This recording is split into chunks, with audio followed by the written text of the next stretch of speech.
আসসালামু আলাইকুম দোস্ত। আগামীকাল রবিবার ভোরে পেরুর বিপক্ষে মাঠে নামছে টিম আর্জেন্টিনা, কিন্তু ইতিমধ্যে বরখাস্ত করা হয়েছে আর্জেন্টাইন কোচ লিওনেল স্কালোনিকে। চলুন দেখে নেই কেন স্কালোনিকে বরখাস্ত বা নিষিদ্ধ করা হলো, তার পরিবর্তে কে কোচের দায়িত্ব পালন করবেন, তার কোচিং দর্শনই বা কী, এ বিষয়ে আর্জেন্টিনার সহকারী কোচ ওয়াল্টার সামুয়েল কী বললেন, এবং সর্বশেষ জানাবো আর্জেন্টিনার স্কোয়াড আপডেট, কারা থাকবেন প্রথম একাদশে। ওয়েলকাম সবাইকে ফুটবল সামারে। দোস্ত, গতকাল বিনা মেঘে বজ্রপাতের মতোই নিউজটা এসেছে।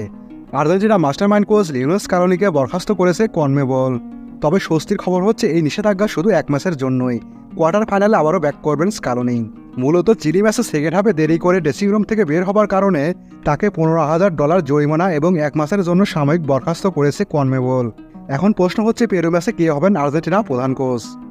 স্কালোনির সহকারী কোচ মূলত তিনজন: ওয়াল্টার সামুয়েল, পাবলো আইমার ও আয়ালা।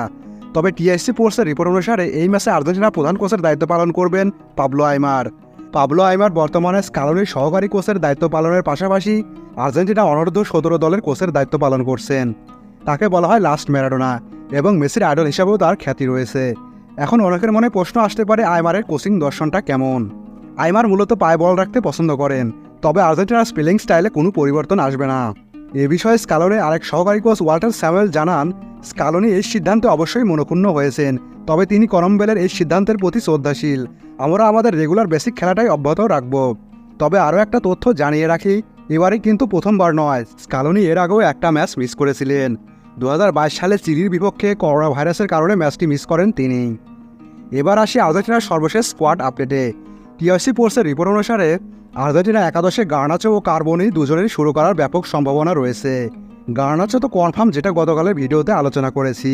এখন আজকের সর্বশেষ আপডেট অনুযায়ী এনজো ফার্নান্দেজের পরিবর্তে অ্যাটাকিং মিডফিল্ডার হিসাবে শুরু করতে পারেন ভ্যালেন্তিন কার্বনি। গার্নাচো ও কার্বনিকে নিয়ে সাংবাদিকদের প্রশ্নে ওয়াল্টার স্যামুয়েল বলেন, আমাদের তাদের উপর অনেক প্রত্যাশা আছে, তারা অনেক হাই লেভেলের প্লেয়ার। তারা স্কোয়াডে শুধু নেই, তাদের যোগ্যতা দিয়েই জায়গা করে নিয়েছে। তারা ট্রেনিংয়েও ভালো করছে। তাদের নিয়ে আমাদের অনেক স্বপ্ন আছে।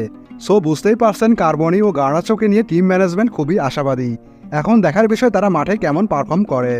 তাহলে সম্পূর্ণ একাদশটা হচ্ছে: goalkeeper Emiliano Martinez, right back Montiel, centre ব্যাকে পেজ্জেলা অটামেন্ডি, লেফট ব্যাকে তেগলেফিকো, মিডফিল্ডে প্লাসিওস, পারেদেস, কার্বনি অথবা এনজো ফার্নান্দেজ, আক্রমণভাগে ডিমারিয়া, লাউতারো মার্টিনেজ ও আলেহান্দ্রো গার্নাচো।